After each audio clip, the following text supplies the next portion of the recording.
सावी को याद है कि जब उर्मिला ने उसकी आलोचना की थी तब रजत ने उसका साथ दिया था। वह रजत का शुक्रिया अदा करती है। रजत कहता है कि उसने साईं की खातिर उसका साथ दिया और पूछता है कि वह बार बार उर्मिला जैसे नकारात्मक लोगों को क्यों आमंत्रित करती है। सावी कहती है कि वह हमेशा लड़ाई के मूड में रहता है।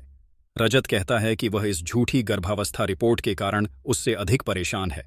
उसे डॉक्टर को सूचित करना चाहिए था कि वह बिल्कुल भी गर्भवती नहीं हो सकती है, लेकिन वह विवाद पैदा करना चाहती है और जो चाहे कर सकती है। सावी सोचती है कि आज उसने उसका साथ दिया और आज ही उसने उसे वापस उस स्थिति में पहुंचाया जहां वह है। आशिका कियान को उसके नए स्कूल में छोड़ती है और उसे शुभकामनाएं देती है। वह अंदर जाता है और सई को वंश के साथ पाता है। वंश सई से अपना टिफिन उसके साथ शेयर करने के लिए कहता है, वरना वह उसके खिलाफ सावी मौसी से शिकायत कर देगा और फिर सावी उससे बात करना बंद कर देगी। सई उसके साथ अपना टिफिन शेयर करने के लिए राजी हो जाती है और कहती है कि उसकी परी मम्मा उस पर कभी गुस्सा नहीं करेगी। कियान को याद आता है कि आशिका उसे भावनात्मक रूप से ब्लैकमेल कर रही थी कि वह उसे सई के स्कूल में दाखिला दिला रही है ताकि सावी के चंगुल से सई को वापस ला सके। वह कुछ छात्रों को चॉकलेट की रिश्वत देता है और उसकी बात मानने का आदेश देता है। फिर वह वंश से टकराता है, उस पर खाना गिराता है और वंश को दोषी ठहराता है। वंश का कहना है कि कियान खुद उससे टकराया था। कियान उस पर चिल्लाता है और कहता है कि वह ओवर स्मार्ट अभिनय कर रहा है क्योंकि उसकी चाची यहां काम करती है। हरिणी स्कूल जाती है और सभी को बताती है कि प्रिंसिपल ने उसे बुलाया है क्योंकि उन्हें वंश के खिलाफ शिकायत मिली है। वे दोनों प्रिंसिपल से मिलते हैं। प्रिंसिपल ने बताया कि वंश एक छात्र के खिलाफ अभद्र भाषा का इस्तेमाल करता है। सभी को इस मामले की जांच करनी चाहिए। सभी सहमत हैं। प्रिंसिपल का कहना है कि उन्होंने अन्य छात्रों के माता पिता को बुलाया है और देखते हैं कि वे क्या कहते हैं। आशिका और रजत अंदर आते हैं।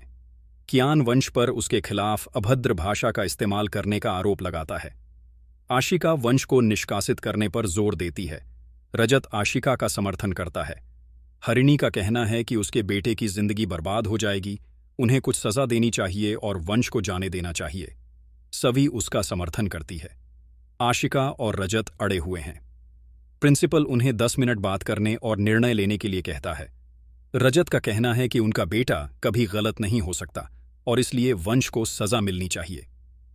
हरिणी ने उन्हें अपनी पूर्व पत्नी और बेटे पर आंख मूंद कर भरोसा करने के लिए डांटा। सावी को लगता है कि वह अपने बेटे को बचाने की कोशिश कर रहा है। वे प्रिंसिपल के पास लौटते हैं। सावी का कहना है कि उनके साथ बहस करना बेकार है क्योंकि उन्होंने अपना मन बना लिया है। हरिणी का कहना है कि उन्हें वंश का पक्ष सुनना चाहिए। आशिका और कियान सिर्फ वंश को दंडित करने पर जोर देते हैं। रजत कहते हैं कि चलो वंश की बात सुनते हैं। वंश साई के साथ चलता है और सावी हरिणी और कियान से माफी मांगता है और कहता है कि उसे नहीं पता था कि वे बुरे शब्द थे। साई ने उसे यह बताने के लिए कहा कि कैसे कियान और उसके दोस्तों ने उसे धमकाया।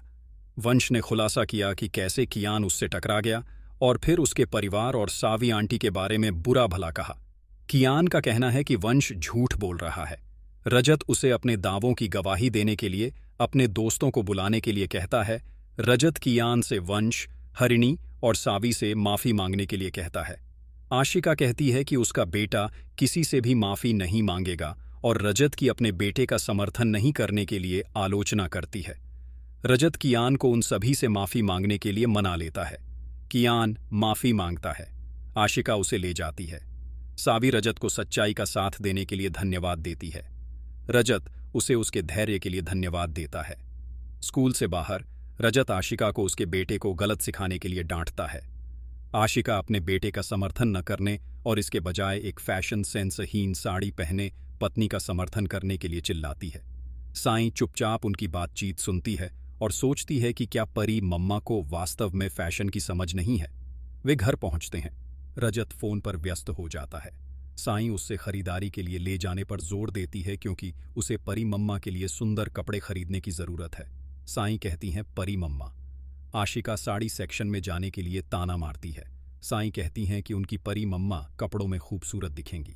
वे दोनों घर लौट आते हैं। साईं ने सावी को नीचे बुलाया और उसे एक ड्रेस पहनने के लिए कहा क्योंकि वे तीनों डिनर आउटिंग पर जा रहे हैं।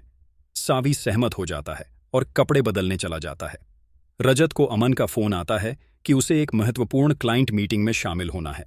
साईं परिवार से ध्यान देने के लिए कहती है और अपनी परी मम्मा का परिचय कराती है। परिवार सावी के नए रूप की प्रशंसा करता है। रजत बताता है कि उसके पास एक महत्वपूर्ण आपातकालीन क्लाइंट मीटिंग है और वह उन्हें किसी और दिन डिनर पर ले जाएगा। साईं उदास हो जाती है। कुछ समय बाद भाग्यश्री घर पर तारा और सावी के साथ एक फिल्म की योजना बनाती है। सावी कहती है कि वह कुछ स्कूल के कागजी काम खत्म करेगी और फिर उनके साथ शामिल होगी। वह अपने कमरे में चली जाती है। जिगर सोचता है कि जब उसकी पत्नी और सास खुद का मनोरंजन करने में व्यस्त हैं तो वह सावी का मनोरंजन करेगा।